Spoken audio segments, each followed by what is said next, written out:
There was a lot of spin in politics, so we are unspinning the headlines with our analyst, Scott Ross, Executive Director of One Wisconsin Now, and Bill McCoshen, Managing Partner of Capital Consultants. Good to see you guys. Since tomorrow is Thanksgiving, I thought we would start by giving thanks. So what are you thankful for, politically speaking? I'm going to give you two. Okay. I'm thankful that Governor Walker and the GOP majorities in both the Senate and the Assembly continue to get results for taxpayers. It will serve them very well in 2018. And because my Packers play his Steelers this weekend, I am very thankful for 25 consecutive years of success in Green Bay. This year, notwithstanding. A little challenging. I guess the thing I'd say I'm thankful for is, just sort of the people who are out there standing up and fighting for themselves and making sure that their voice is heard. The second thing I'm thankful for is every single day we exist is a day we're closer to Donald Trump not being in the White House. You heard it here first. We're already talking about the election in 2020. So let's talk about the big talk this week. This has been in continuation from last week about sexual assault allegations politically on both sides of the aisle. Where do you guys see this in terms of an impact politically speaking? Well, it's in Hollywood, it's in the media, and it's in politics. And I think this is the beginning, not the end. We're going to see a lot more stories come out, I think, over the next several months. And they will have an impact in the 2018 elections. For those that have been accused of these things and choose to run for re-election without a good explanation, it's going to be very tough for them to get re-elected. It's a serious story. I think the biggest issue is the hypocrisy on both sides, both on the Republican side and the Democratic side. It's either a good thing or a bad thing. It can't be both. Mm-hmm. Yeah, I think it's a very important time that we are in, and it is really good that people are willing to be brave enough to come out and talk about what has been going on. I think that the Democrats blew it back with Bill Clinton. I think the Democrats and Republicans blew it with Clarence Thomas, and I think right now the Republicans are blowing it because this notion of having their party's leader endorse essentially a pedophile in order that he can get his tax cut plan passed, I think is bad. I think there's a lot of Republicans who wish they could speak up and say how wrong this is. Unfortunately, there's some aren't. Well, Ryan has and McConnell has. They both said Roy Moore shouldn't be in that race. So it's disappointing to see what the president's doing. I understand it, but it can't be wrong on one hand and okay on the other hand. It's got to be the same for both parties. Really quickly, the GOP tax plan, when they come back from Thanksgiving recess, do you guys anticipate a vote on that? I think there's a real problem because, 62% of the Senate plan, for instance, goes to the top 1%. 87 million middle-class households will see their taxes increase. We'll lose things like the property tax exemption here on our taxes. People with student debt are going to lose their exemption. I think they have a real problem. And you have to just see that, Donald Trump needs a pedophile to win an election so his kids can get an estate tax break. Nice filibuster. It will get done. It has to get done. If it doesn't, those Republican lawmakers better start working on their resume because they're going to be out in 2018. And they can only have 2 no's, right? They can only have 2 no's. Yeah. All right. Yeah. Bill, Scott, appreciate it. Have a happy Thanksgiving. You as well.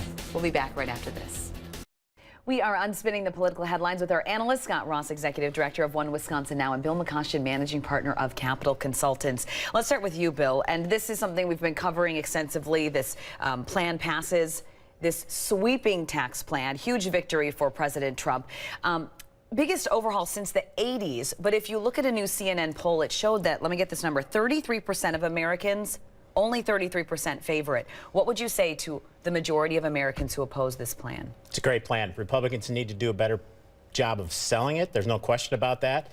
But it's the biggest tax cut in 34 years. It's a major victory for President Trump and Republicans in the Congress. They've struggled this year to get major things done. This is a big one, and it's sort of a twofer because they also repealed the individual mandate in Obamacare in this bill. 80% of taxpayers nationwidely are going to get a tax break as a result of this bill. It's good news. Merry Christmas. You can't polish a lemon. And that's what this plan is. I mean, we are talking about massive handouts to corporations, massive handouts to rich people. By 2027, okay, 10 years into this, when they get rid of all the individual tax cuts for, sort of the middle class is taxed, 70% of the middle class's tax will go up, and everybody earning less than $75,000 a year, their taxes will go up. The corporate taxes are still there, and Donald Trump's kids are going to get $1 billion thing from the inheritance tax. Scrooge is wrong. But honestly, why are these two opinions so different? How can it be because a Merry I'm on Christmas planet Earth? And Bill is in planet tax cuts for the rich. I mean, that's the way this thing goes. The sky was falling a week ago when net neutrality ended and we were all going to die. None of that happened. They are saying that this is going to be the worst tax cut ever. It's going to be the best tax cut. And on your payroll check starting in February, you're going to see it. And that's going to be a great boon to Republicans in 2018. All right, well, we'll just have to see what happens. And you guys are here every other week, so we'll continue to talk about this. Let's play Santa for a minute because Christmas is on Monday. Okay, so in your opinion, who makes the naughty or nice list this season? Well, I wanted to put Scott Walker because he's down at that, thing today with That's so Nazis cliche for you. and white Come on. supremacists. But I think it's got to be Paul Ryan. Paul Ryan has literally looted our treasury for $1.5 trillion to give out tax breaks to rich people. That's coal, it's cold. My naughty is the Club for Growth. They're going to go 0 for 3 in Wisconsin. They endorsed Mark Newman against Scott Walker in the GOP primary in 2010 for governor. They endorsed Eric Hovde over Tommy Thompson. Now they've endorsed Kevin Nicholson over Leah Vukmir. They're going to lose that too. Stay out of Wisconsin. We don't care what you think. Do you have a nice list? Can we be I do. generous this season? Mine is Paul Ryan. I've loved all the pictures of the young Paul Ryan. He has dreamt about passing a major tax reform since the day he got into Congress, and today was his big celebration at the White House. Paul Ryan's on my nice list. My nice list is Josh Kaul. He's running for Attorney General. He also was our lawyer when we undid a bunch of the attacks on voter rights that Scott Walker and the Republican legislature passed. So he's on my nice list. Very good.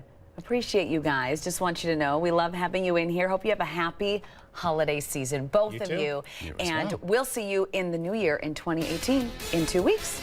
And we'll see you right after this.